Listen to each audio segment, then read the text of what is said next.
Hi friends, how are you? So today is 3 Feb। चलिए हम अपना रेगुलर उस पे आ गए हैं। अब डेली की डेली आएंगी।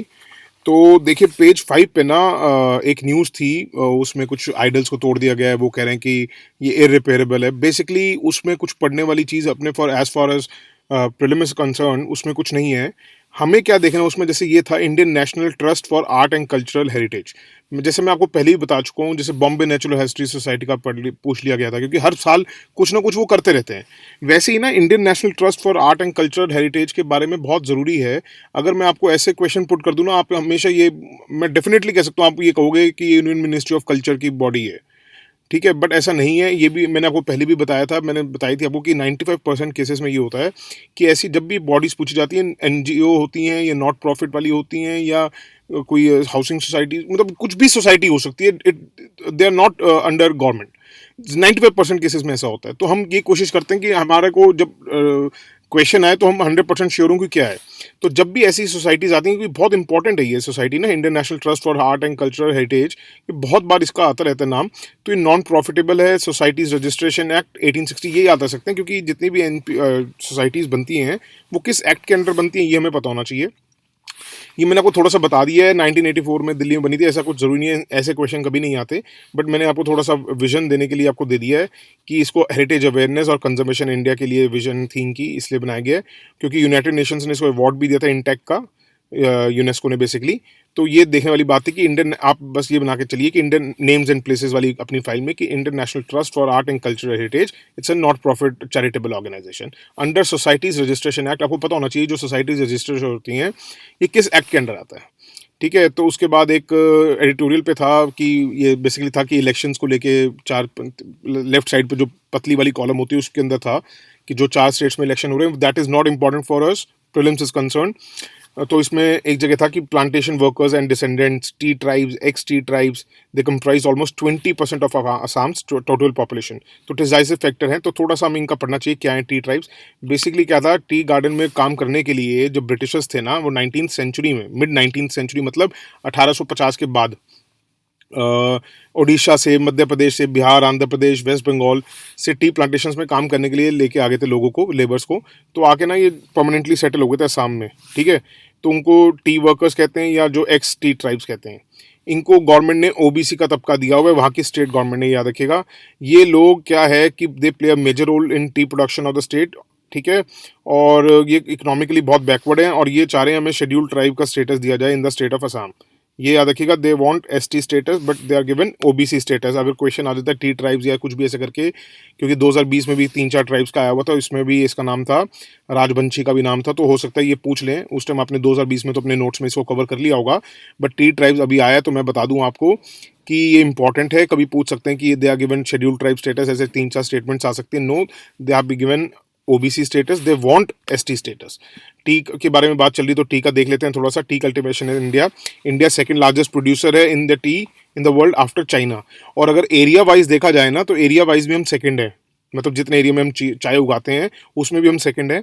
और इंडिया की मेजर टी प्रोडक्शन जो है वो कौन से एरिया में कॉन्सेंट्रेटेड है? दार्जिलिंग, नीलगिरी, द्वार्स और असम में। ठीक है, और जो असम है वो सिंगल लार्जेस्ट, मतलब सबसे बड़ी स्टेट है जहाँ पे टी प्रोड्यूस होती है। उसके बाद वेस्ट बंगाल, तमिलनाडु, फिर केरला, फिर कर्नाटका। ऐसा नहीं है कि और स्टेट्स में नहीं होता, बट मैंने आपको टॉप 5 बताई है कि कहाँ होता है। उसके बाद हमारे एक एडिटोरियल पे था, ये देखिए, फिस्कल रिस्पॉन्स, मतलब ये था, देखिए, it's good by two fiscal orthodoxy. ठीक है, जो देखिए बजट आने के बाद ना बहुत आएंगे। देखिए न्यूज़पेपर्स वाले मना नहीं कर सकते, तो जो डिस्टिंग्विश्ड राइटर्स होते हैं उनको मना नहीं किया जाता कॉलम लिखने से। तो हर चीज़ को पढ़ पढ़ के तो आप ऐसे बन जाएंगे। आप, अगर मैं आपको कहूँगा ना, तो आप ग्रंथ लिख देंगे, पॉजिटिव्स में भी और नेगेटिव्स में भी। बट आपको मेंस में भी 250 वर्ड्स में लिखना होता है या थोड़ा सा ज़्यादा। अगर ऐसे में आ गए वहाँ भी लिमिटेड वर्ड्स में लिखना होता है। तो अपने चाय के प्याले को इतना भरिए कि वो चाय प्याले में रहे। वो कब, वो बाहर ना सॉसर पैन वाला काम ना हो जाए कि वो बह बह के टेबल पे भी गिर रही है, प्लेट में भी गिर रही है। तो अपने दिमाग को सिर्फ उतना भरिए जितना इस एग्जाम के लिए ज़रूरी है। उसके एक्स्ट्रा अगर आपको नॉलेज की आदत है, आपको अच्छा लगता है, आपके शौक है, वो शौक मैं आपको ये कहूँगा, once you clear your exam उसके बाद आप पूरा कीजिएगा। क्योंकि इस एग्जाम के लिए अपने आप को ओवर, वो मत कर लीजिएगा, ओवर टू डेथ। ये याद रखिएगा, हमेशा ओवर चीज़ें जो होती हैं वो डेथ तक ले जाती हैं। डेथ मीन्स मरना नहीं, डेथ मीन्स या तो एग्जाम फेल हो जाना या कहीं अटक जाना। तो उतना पढ़िए जितना लिमिटेड हो। देखिए ऐसे तो रोज आर्टिकल्स आएंगे। देखिए मेरे को अगर आप बोलेंगे बजट के बारे में, मैं आपको 1000 पॉइंट प्लस में दे दूंगा, 1000 पॉइंट्स नेगेटिव में भी दे सकता हूँ, but that are not so important, क्योंकि आपको एक लिमिटेड वर्जन आपका होना चाहिए, उतना ही लिमिटेड में रखिए ताकि आप लोग एक पेपर सॉल्व कर पाएं। तो physical responsibility and budget management एक तो इन्होंने लिया है, ये हम देखते हैं physical responsibility and budget management, ये हमने अगस्त 2003 में एनेक्ट किया था। ऐसे लिखा FRBM एक्ट एनेक्टेड अगस्त 2003। इसमें सेंट्रल गवर्नमेंट को कहा था कि आप रिस्पॉन्सिबल बनिए थोड़ा अपनी फिजिकल मैनेजमेंट को लेके। फिजिकल मीनिंग आपको इकोनॉमिक्स में पढ़ेंगे, जो भी गवर्नमेंट पॉलिसीज बनाती है वो फिजिकल रिलेटेड टू इकोनॉमी वो फिजिकल पॉलिसी होती है, जो RBI बनाती है वो मॉनेटरी पॉलिसी होती है। ठीक है, इस एक्ट का बेसिकली आप ये लिखिएगा कि हमें एक तो macro economic stability long term में लानी थी, फिर एरो बना के लिखिएगा 3% फिजिकल डेफिसिट होना चाहिए GDP का। देखिए physical deficit is very much necessary, ऐसा नहीं है फिजिकल डेफिसिट नहीं होगा तो गवर्नमेंट मतलब सब्सिडी नहीं दे रही है इसका मतलब, या आप कुछ भी गवर्नमेंट स्पेंडिंग नहीं कर रही है सोशल इंफ्रास्ट्रक्चर पे, तो करंट अकाउंट डेफिसिट जो होता है it should always be zero, but physical deficit जो होता है हमेशा थोड़ा सा होना चाहिए ताकि गवर्नमेंट स्पेंड करे सोशल इंफ्रास्ट्रक्चर पे, रिसर्च वगैरह पे। तो ये बाकी मैं इकोनॉमी में आपको बहुत डिटेल में बताऊंगा कि क्या होता है क्या नहीं होता। बाकी अभी जो आए उसमें देख लीजिए, इसने कहा है कि फिजिकल डेफिसिट 3% ऑफ GDP का चाहिए। तो इसके बाद इन्होंने कहा था स्टेट्स को भी भाई तुम भी फाइनेंशियली प्रूडेंट हो जाओ, मतलब तगड़े हो जाओ। तो हर स्टेट्स ने भी अपना फिजिकल रिस्पॉन्सिबिलिटी लेजिस्लेशन ले आए थे, उन्होंने भी सेम टारगेट रखा था 3% of gross state domestic product, मतलब उनका जो GDP होता है उसको ग्रॉस स्टेट डोमेस्टिक प्रोडक्ट कहते हैं। ठीक है, इन्होंने कहा था मैंडेट करा था ग्रेटर ट्रांसपेरेंसी। हम देखते हैं मैंडेटरी का मैंने बोला था बहुत स्ट्रॉन्ग वर्ड है तो हमें येस नहीं करना, मगर जहाँ पे आता है तो वहाँ हमें याद रहना चाहिए। इसमें ग्रेटर ट्रांसपेरेंसी फिजिकल ऑपरेशंस ये मैंडेटरी था। और आप ये अपना पॉज करके आप नोट्स बना सकते हैं, बट मैं आपको जो जो इंपॉर्टेंट है इसके लिए निकल रहा है तो बता देता हूँ आपको। और the rules were amended in 2018। Most recently setting target की थी हमने 2023 मार्च के लिए 3.1%। It is not so important but आप पॉइंट में लिख लीजिएगा।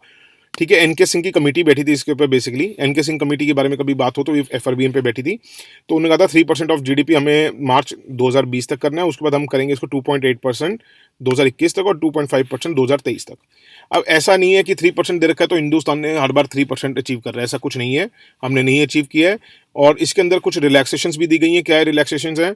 जब हम अपना फिजिकल डेफिसिट का टारगेट 3% के 5-6% भी हो सकता है, या कोई नेशनल सिक्योरिटी हो, वॉर की बात हो, क्लाइमेट ही आ जाए, कोई मतलब भूकंप ऐसा कुछ आ जाए, एग्रीकल्चर कोलैप्स हो जाए, मतलब कोई अकाल पड़ जाए, या स्ट्रक्चरल रिफॉर्म्स आ जाएं, या decline in real output growth of a quarter by at least 3 percentage points below the average of the previous 4 quarters. ठीक है, ये GDP से रिलेटेड है, मतलब कि उस क्वार्टर की ग्रोथ जो है 3 परसेंटेज पॉइंट्स कम हुई है अगर प्रीवियस 4 से देखा जाए तो। जैसे हम देख सकते हैं कोविड-19 के टाइम पे भी ऐसी कोई पेंडेमिक सिचुएशन आई तब हम इसमें रिलैक्सेशन मिल सकता है, और हमने इसको यूज़ भी किया था।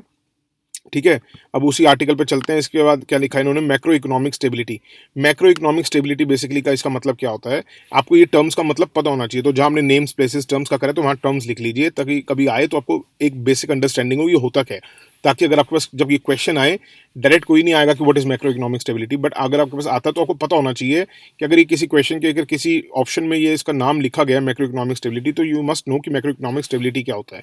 कहता है कि गवर्नमेंट का जो बजट होता है ना वो ऐसे बैलेंस्ड होना चाहिए कि फाइनेंस जो हम ब्रोइंग ले रहे हैं, मतलब आप समझिए अगर आपके पास पैसा आ रहा है 100 रुपये, ठीक है, और आपने खर्चा करना है 130 रुपये, तो आपको 30 रुपये तो बोरो करना पड़ेगा ना। 100 रुपये आपके पास है, आप खर्चा कर रहे हो 130, तो आपको 30 रुपये बोरो करना पड़ेगा। तो उन्होंने मैक्रो इकोनॉमिक स्टेबिलिटी कहती है कि देखिए ऐसा आप अपना बजट बनाया करिए कि आपकी जो बोरोइंग्स है कम से कम हो, ठीक है, ताकि आप अपना फाइनेंस का जो डेफिसिट करना, फिजिकल डेफिसिट तो होगा, बट उसको मिनिमम पे रखिए, उसको कहते हैं मैक्रो इकोनॉमिक स्टेबिलिटी। ठीक है, एक टर्म ये देखिए आई थी, एक इन्होंने बहुत बड़े इकोनॉमिस्ट हैं ओलिवर ब्लैंचार्ड, तो उन्होंने कहा था if the interest rate paid by the government is less than the growth rate the intertemporal budget constraint facing the government no longer binds. अब इसका मतलब समझने वाली बात है कि इंटर टेम्पोरल बजट कॉन्स्ट्रेंट क्या होता है। उसमें बेसिकली इसका मतलब उन्होंने ये कहा है कि अगर आपकी ग्रोथ रेट ज़्यादा है, इंटरेस्ट रेट जो आप ले रहे हैं, मतलब जो आप कर्जा ले रहे हैं वो जिस ब्याज पे आप ले रहे हैं उस ब्याज से अगर आपकी ग्रोथ रेट ज़्यादा है, ठीक है, मतलब अगर आपने ब्याज तो लिया 8% पे और आप ग्रो कर रहे हैं 11% पे, तो आपकी इकोनॉमी, आपका बजट कभी भी कोई बंदिशें फाइंड नहीं करेगा, मतलब आपको कभी कोई दिक्कत नहीं आएगी। वो एक ईयर डिफाइन कर देते हैं, ये फॉर्मूला है, फॉर्मूला याद करने की जरूरत नहीं है। बड़े बड़े आईएएस को आप भी नहीं पता होगा, अपने आईएएस के एग्जाम दे रहे हैं उसको ये पता होना चाहिए कि इंटर टेम्पोरल बजट कांस्टेंट क्या होता है। कि बेसिकली कि अगर सपोज करिए आप 10,000 रुपये महीना कमा रहे हैं और आपने जो कर्जा लिया उसकी जो किस्त है वो 5,000 रुपये है, तब तक आपको दिक्कत नहीं है। अगर कल को आपकी इनकम जो है, अगर आपकी सैलरी काट के आपके मालिक ने 4,000 रुपये कर दिए तो आपको दिक्कतें फेस करनी पड़ेगी। मगर जब एज फार एज कि आपकी ग्रोथ रेट ज़्यादा है इंटरेस्ट रेट से, आपको दिक्कत लेने की कोई ज़रूरत नहीं है। अच्छा, वो कहता है कि देखिए इसने एडवांस्ड इकोनॉमीज का बताया, इसलिए उनको पब्लिक डेट की अनसस्टेनेबल है, मतलब टेंशन लेने की अनसस्टेनेबल जरूरत है। और उन्होंने ये भी कहा है कि जैसे कि आईएमएफ और जो वर्ल्ड बैंक है ना, वो कहता था कि public debt to GDP ratio 100% से बियॉन्ड नहीं होनी चाहिए। बट जब ऐसी सिचुएशंस आ जाती हैं तब उन्होंने कहा है कि 125% भी हो जाए तो कोई बड़ी बात नहीं है। मतलब ऐसी सिचुएशन, मतलब कोई पेंडेमिक अगर असर आ जाए, पब्लिक डेट का मतलब पब्लिक से लिया हुआ कर्जा, ठीक है। पब्लिक डेट मतलब पब्लिक से लिया हुआ कर्जा, गवर्नमेंट इंस्टीट्यूशन से लिया हुआ कर्जा, बैंक से लिया हुआ कर्जा, इसको पब्लिक डेट्स कहा जाता है। कि आप अपने डेट्स को, अगर आपकी जीडीपी सपोज 5 लाख करोड़ की है, या अगर हम हिंदुस्तान के केस में देखें 200 लाख करोड़ की कह दो, 155 लाख करोड़ की कह दो, कुछ भी कह सकते हो आप, 210 लाख करोड़ भी कह सकते हो। तो अगर एक स्टेबल नहीं है, क्योंकि कभी कुछ होता है कभी कुछ होता है, अगर आप 200 लाख करोड़ की इकोनॉमी पकड़ के चलो तो आपका पब्लिक डेट 200 लाख करोड़ से ज़्यादा नहीं होना चाहिए, मिनिमाइज होना चाहिए एडवांस्ड इकोनॉमीज के लिए, उन्होंने कहा है। बट कभी कभार ऐसा होता है कि एक्स्ट्रा सिचुएशन ऐसी आ जाती हैं, तो आपको अगर 300 लाख करोड़ का कर्जा भी लेना पड़ जाए तो आप लो, जब ऐसी सिचुएशन आती है, ठीक है।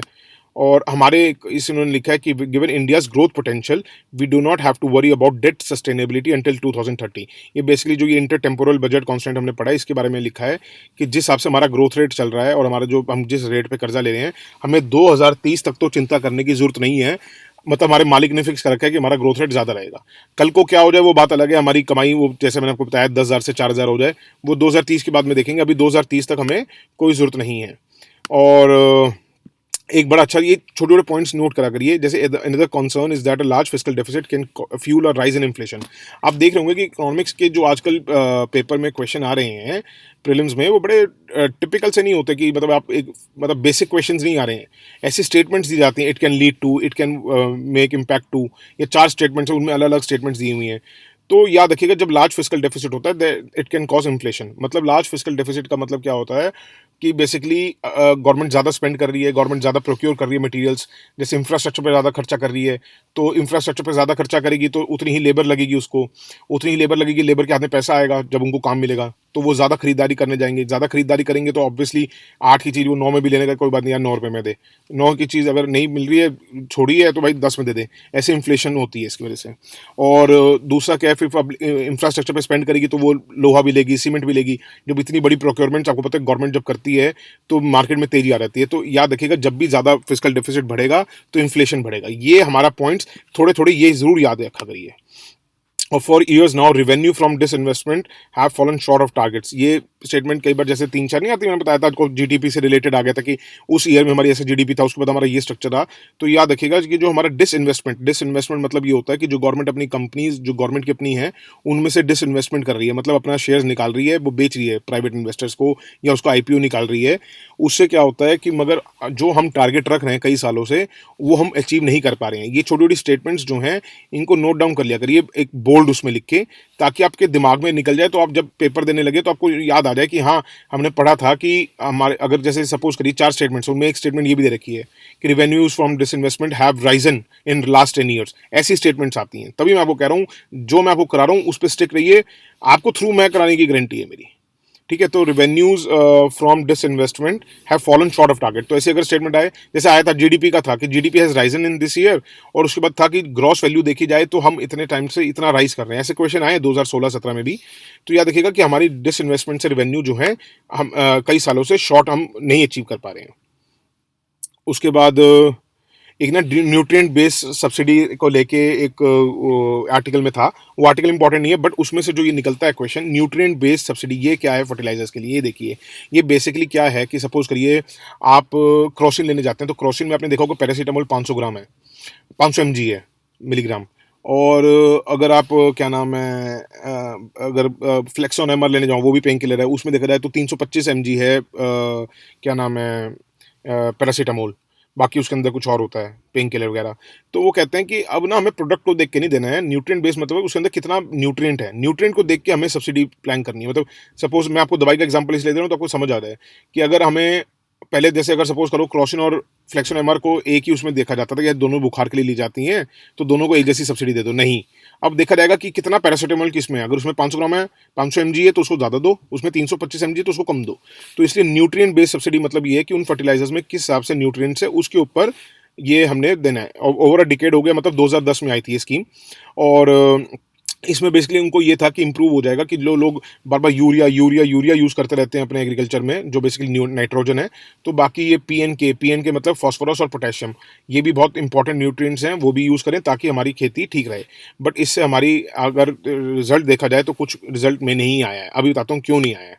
ठीक है, कि एनबीएस में फर्टिलाइजर्स जो प्रोवाइड किए जाते हैं उनमें कौन कौन से न्यूट्रिएंट्स दिए जाते हैं, एनपीके, एनपी मतलब नाइट्रोजन, फॉस्फोरस, के से पोटेशियम, एस से सल्फर। ठीक है, और उनमें माइक्रो न्यूट्रिएंट्स भी देखे जाते हैं, वो कौन से, मॉलीडेनम और जिंक। ठीक है, और अब इसमें जो सब्सिडी अनाउंस करते हैं फॉस्फेटिक और पोटेशियम फर्टिलाइजर्स पे, वो गवर्नमेंट साल में एक बार करती है। जो मैं बता रहा हूँ वो लिखिए और अपना दिमाग मत लगाइए ये चीज़ें इतनी छोटी छोटी लिखनी है नहीं लिखनी है, जो मैं कह रहा हूँ लिखिए।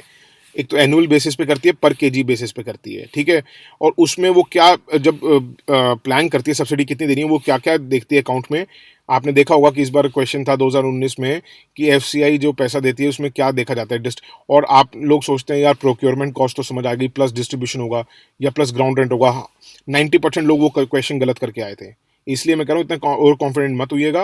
अगर छोटी छोटी चीज़ें लिख रहा हूँ तो उसको करिए, क्योंकि जब पेपर में वो एज इट इज़ पुट की जाती है ना, तो आदमी डिस्ट्रीब्यूशन कॉस्ट या गोडाउन कॉस्ट, रेंट चार्जेस, वो सब देख के पागल हो जाता है और वो आंसर उस टाइम वैसे ही प्रेशर होता है गलत कराता है। तो जो मैं लिख रहा हूँ लिखिए, उसमें क्या क्या अकाउंट में लिया जाता है, international domestic prices, exchange rate क्या चल रहा है, इन्वेंट्री लेवल उस टाइम हमारी कंट्री में उसका स्टॉक कितना है। ठीक है, एनबीएस पॉलिसी फिर एक एरो बनाइए कि हम चाहते क्या है कि बैलेंस क्या रहे, 4:1। 4:1 मतलब अगर सपोज 9 किलो यूज़ होना है तो उसमें 7 किलो अगर एक सपोज करिए जगह एक ज़मीन पे यूज़ होना है, तो उसमें 4 किलो तो लगे नाइट्रोजन, 2 किलो लगे फॉस्फोरस और 1 किलो लगे पोटेशियम। ये हमारा सोच थी जो आज तक हम अचीव नहीं कर पाए। ये ज़रूर लिखिए, आज तक हम इसको अचीव नहीं कर पाए हैं। तो उन्होंने सोचा था इससे हमारी यील्ड बढ़ेगी, सब कुछ बढ़ेगा। और इसको इंप्लीमेंट कौन कर रहा है, डिपार्टमेंट ऑफ फर्टिलाइजर्स। अब आप सोचेंगे अगर ये क्वेश्चन आपको एग्जाम में आता है तो आप सोचेंगे मिनिस्ट्री ऑफ एग्रीकल्चर होगा, नहीं, ये डिपार्टमेंट ऑफ फर्टिलाइजर्स है, और department of fertilisers ministry of agriculture में, मिनिस्ट्री ऑफ केमिकल्स में आता है। ठीक है, अब उसके बाद आता है यूरिया को एनबीएस के आउटसाइड रखा गया है, क्योंकि यूरिया को तो टोटली ही प्राइस कंट्रोल्ड है। जैसे कैरोसिन प्राइस कंट्रोल्ड होता है ना, वैसे यूरिया सबसे ज़्यादा बड़ा प्राइस कंट्रोल्ड है। इस पे सब्सिडी देते हैं एनबीएस पे, बट ये तो पूरा ही प्राइस कंट्रोल्ड है। ठीक है, और अगर ये ऑप्शंस में आता है तो याद रखिएगा, the price of fertilisers other than urea, अगर जब से डी कंट्रोल किया गया है तो वो 2.5 से 4 गुना बढ़े हैं 10 साल में। अगर कोई कहता है ना कि प्राइस स्टेबल रहे हैं या प्राइस नीचे गए, नहीं, 2.5 से 4 गुना बढ़े हैं 10 साल में। और अगर हम यूरिया की बात करें सिर्फ 11% बढ़ा है, मतलब 100 का 111 हुआ है, और ये चीज़ें 100 से 250 से 400 रुपये हो गई हैं। ये असेसमेंट की बात है। उस वजह से क्या हो रहा है कि फार्मर्स, ये मेंस वालों के लिए, इस वजह से क्या हो रहा है कि फार्मर्स जो हैं ज़्यादा यूरिया यूज़ कर रहे हैं और फिर इकोनॉमिक फर्टिलाइजर इम्बैलेंस हो रहा है। ठीक है, उसमें क्या डाइवर्जन क्यों होती है, वो कहता है सब्सिडाइज कर रखा है यूरिया, तो वो क्या करता है कि बल्क बायर्स ट्रेडर्स ले लेते हैं, और ये नॉन एग्रीकल्चर एरियाज में बहुत यूज़ हो रहा है। नॉन एग्रीकल्चर एरियाज कौन से हैं, ये प्लाईवुड इंडस्ट्री में बहुत यूज़ होता है और एनिमल फीड की इंडस्ट्री में बहुत यूज़ होता है, और चुपचाप स्मगलिंग भी करा जाता है बांग्लादेश और नेपाल। ये बहुत इंपॉर्टेंट पॉइंट है, इसको बाद में पॉज करके लिख लीजिएगा सारे पॉइंट्स जो मैंने दिए हैं। एक पेज 9 पे था कंसर्न्स अबाउट ये social media issues are concern. इसमें देखने वाली बात क्या है कि साफ साफ बोला है सॉलिसिटर जनरल ने कि जो हमारा जो लॉ है इंफॉर्मेशन टेक्नोलॉजी से रिलेटेड और सोशल मीडिया से रिलेटेड, ये पार्लियामेंट या मतलब सेंट्रल गवर्नमेंट के प्रीव्यू में आता है, कोई भी स्टेट असेंबली के प्रीव्यू में नहीं आता। आपको पता होगा कि दिल्ली असेंबली ने कॉल किया है फेसबुक के डायरेक्टर को, जो भी हमारे यहाँ का सीनियर ऑफिशियल है, मतलब अजीत मोहन को, कि भैया आइए और हमारे आके बताइए जो दिल्ली में राइट्स वगैरह हुए उसके आपको क्या कहना है। तो उसमें उन्होंने कहा मैं नहीं जाऊँगा, I have all the rights to remain silent. तो उसमें सॉलिसिटर जनरल ने बोला है कि मतलब जो भी law related to social media, याद रखिएगा सोशल मीडिया आजकल बहुत चल रहा है, बड़े सारे फर्स्ट क्रिएट किए जा रहे हैं, तो याद रखिएगा सोशल मीडिया से रिलेटेड जो भी लॉ है that comes in the domain of parliament and central government, मतलब स्टेट असेंबली उस पर कुछ नहीं कर सकती। उसके बाद एक इंटरनेशनल पेज पे था ये ईसीटी फियास्को, ये पहले भी आ चुका है, मैंने सोचा इसका कोई ज़रूरी नहीं है मैं आपको पहले बता दूं, बट थोड़ा सा देख लीजिए। ईसीटी क्या है, ईस्ट कंटेनर टर्मिनल, बेसिकली वहाँ पे हम पोर्ट बनाने की सोच रहे थे श्रीलंका में, 3 जने मिलके, जापान, इंडिया और वहाँ की श्रीलंका वाले, ठीक है, श्रीलंका पोर्ट्स अथॉरिटी। तो उसमें 51% स्टेक रहना था श्रीलंका पोर्ट्स अथॉरिटी के पास, इंडिया जापान के पास आना था 49%। कभी पूछ लेते हैं ईसीटी में कौन कौन सी कंट्रीज इन्वॉल्व थी, तो श्रीलंका, इंडिया और जापान, क्योंकि श्रीलंका में तो बन ही रहा है। तो श्रीलंका ने अब इस पे से हाथ हटा लिया अपना कि भैया मेरे को नहीं चलना, मैं खुद ही बनाऊंगा और अपने जो पैसा चाहिए होगा मैं अपने अपने बैंक से फाइनेंस कराऊंगा, वहाँ के जो लोकल बैंक हैं। और उसके बाद एक पेज पे था ये जल जीवन मिशन, ये देखना ज़रूरी है थोड़ा। जल जीवन मिशन में क्या है, एक तो ये मिनिस्ट्री ऑफ अर्बन के अंडर है, दूसरा उन्होंने कहा है कि हम वाटर बॉडीज़ जो हैं शहरों के अंदर, जो वाटर बॉडीज़ होती हैं जैसे लेक्स हो गई, या क्या नाम है वो जो क्या कहते हैं उसको, गाँवों में होते हैं ना लेक्स, हर गाँव में आपने देखा होगा बेसिकली वो पंचायती ज़मीन पे होते हैं, छोटे छोटे पॉन्ड्स होते हैं, और उनमें वहाँ के लोकल जो रहने वाले होते हैं विलेज के, वो अपनी गाय भैंसें नहलाने लेके जाते हैं, वो उसको एज अ फिशरी भी यूज़ कर सकते हैं, फिश फार्मिंग के लिए भी यूज़ हो जाती है, वो ठेके पे भी दे देते हैं। तो उन सबको हमने रेजुविनेट करना है, पहला पॉइंट। दूसरा है कि हमने 20% जो पानी सप्लाई करना है अब शहरों में, वो करना है रीयूज वाटर। रीयूज वाटर मतलब जो सीवरेज वगैरह का पानी था उनको सही कर लिया गया, साफ कर दिया गया, उसको यूज़ करना है 20%, ठीक है। ये 2 पॉइंट्स इंपॉर्टेंट है। और वो सोचेंगे वैसे ये थोड़ा मेंस वाले फॉर्डर की तरह लिख सकते हैं, या इंटरव्यू वाले देख सकते हैं कि there was an estimated gap of 2.68 crore urban household tap connections, ठीक है, ताकि वो हम ये जल जीवन मिशन जो है ये भी ब्रिज करना चाह रहे हैं। तो प्रीलिम्स वाले खाली ये लिखिए कि टैप वाटर भी इसमें इंक्लूडेड है, मतलब आपने रेजुविनेशन ऑफ वाटर बॉडीज लिखना है, रीयूज वाटर लिखना है 20%, अगर 50% लिखा था तो वो गलत है, 20% जरूर लिखिएगा याद करने के लिए। तीसरा पॉइंट लिखिएगा टैप कनेक्शंस, और इंटरव्यू वाले ये नंबरिंग याद कर सकते हैं, क्योंकि नंबरिंग थोड़ा बहुत अगर डेटा लिख दो ना तो अच्छा लगता है उसको भी, ठीक है। और उसके बाद हमें क्या है कि डू बूस्ट, तो मैं ये बाद में जो फर्स्ट पे उस पे होता है ना, उस बाद रिपीट कर रहे होते हैं उन चीज़ों को, तो थोड़ा देख लीजिए। To boost the sustainability fresh water supply and creation of green spaces, एक पॉइंट लिख लीजिए, creation of green spaces. Green spaces मतलब पार्क्स वगैरह का भी करना है। और अगर जैसे आता है जल जीवन mission will promote circular economy of water, yes it is right. तो 5वां पॉइंट लिख लिए, promotion of circular economy of water. Circular economy मतलब पानी की इकोनॉमी, बेसिकली पानी से क्या इकोनॉमी होगी, देखिए वाटर बैलेंस प्लान बनाना है, रिसाइकिल करना है, वाटर बॉडीज़ को रिजुविनेट करना है, वाटर कंजर्वेशन करनी है, तो इसका मतलब वाटर की सर्कुलर इकोनॉमी। तो 5वां पॉइंट बना के लिखिए, promotion of circular water economy, ठीक है। और इन्होंने क्या लिखा है, the ministry set the metro neo metrolite technologies which are cheaper than conventional. एक तो याद रखिएगा कन्वेंशनल मेट्रोज कौन सी होती हैं, आप जैसे दिल्ली में देखा होगा मेट्रो चलती हैं या किसी और शहर में चलती हैं, तो वो मेट्रो से सस्ती पड़ेगी मेट्रो नियो मेट्रोलाइट। अब मेट्रो नियो मेट्रोलाइट क्या है आप थोड़ा देख लीजिए, मैं आपको दिखा देता हूँ। मेट्रोलाइट बेसिकली क्या है कि लाइट रेल अर्बन सिस्टम है, ठीक है, जहाँ पे लोअर राइडरशिप है, मतलब आपको पता होगा मेट्रो में काफ़ी लोग एक साथ सवारी कर सकते हैं, बट ऐसे शहर भी हैं टियर 2 टियर 3 सिटीज़ जहाँ पे इतने लोग कम्यूटिंग नहीं करते, अपनी पर्सनल व्हीकल्स में करते हैं, तो पब्लिक कम्यूटिंग करने वाले बहुत कम होते हैं। अब वहाँ पे क्या करें, वहाँ तो कुछ है ही नहीं उनके लिए, तो उनके लिए मेट्रोलाइट प्रोजेक्ट लाया जा रहा है। मेट्रोलाइट मतलब ये बेसिकली ऊपर से, जैसे हमें देखा होगा मेट्रो ट्रेन या तो आप बेसिकली ऑन रोड नहीं चलती, या तो ज़मीन के अंदर चलती हैं या एलिवेटेड ऊपर चलती हैं, है ना। और ट्रेन का ट्रैक से अलग होता है, इसका क्या होगा, सड़कों में ही, सड़कों से ही ट्रैक होगा। जैसे अपना अगर आपने कलकत्ता में ट्रैम का देखा होगा, सड़क चल रही है उसके साथ ही फेंसिंग कर दी गई और वहाँ पे मेट्रो लाइट चल रही है, ठीक है। और कहते हैं कि it will only be built at the ground level. तो कभी आपको ओनली आता है ना, तो हमें कहते हैं ना ओनली आए ऑल आए, उसको हमने गलत माना है, तो मगर ये नहीं होता, 95% केसेस में होता है, बट 5% केसेस में ऐसा भी होता है।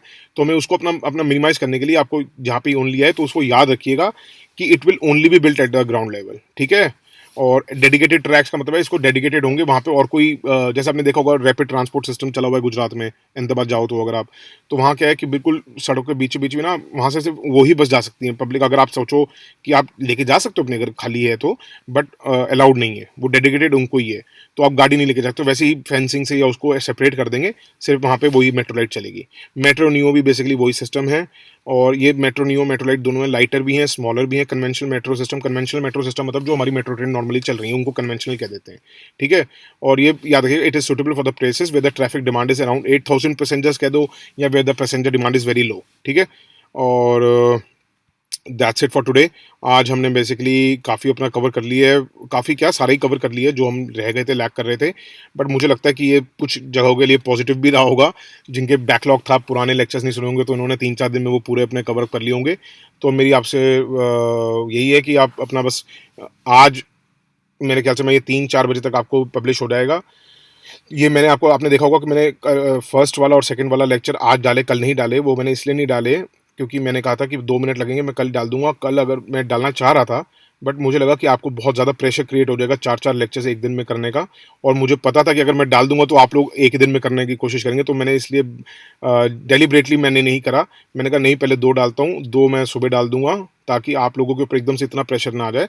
तो इसलिए मेरी आपसे रिक्वेस्ट है कि अब इसको बड़ा सीरियसली लीजिए, और आज ही, क्योंकि 3-4 बजे तक आपको ये आ जाएगा, आपके पास पूरा कल 12 घंटे होंगे, क्योंकि अभी 24 घंटे होंगे, क्योंकि मुझे नहीं लगता अभी नेट ऑन होने वाला है, तो कल भी मुझे साइबर कैफ़े आना पड़ेगा।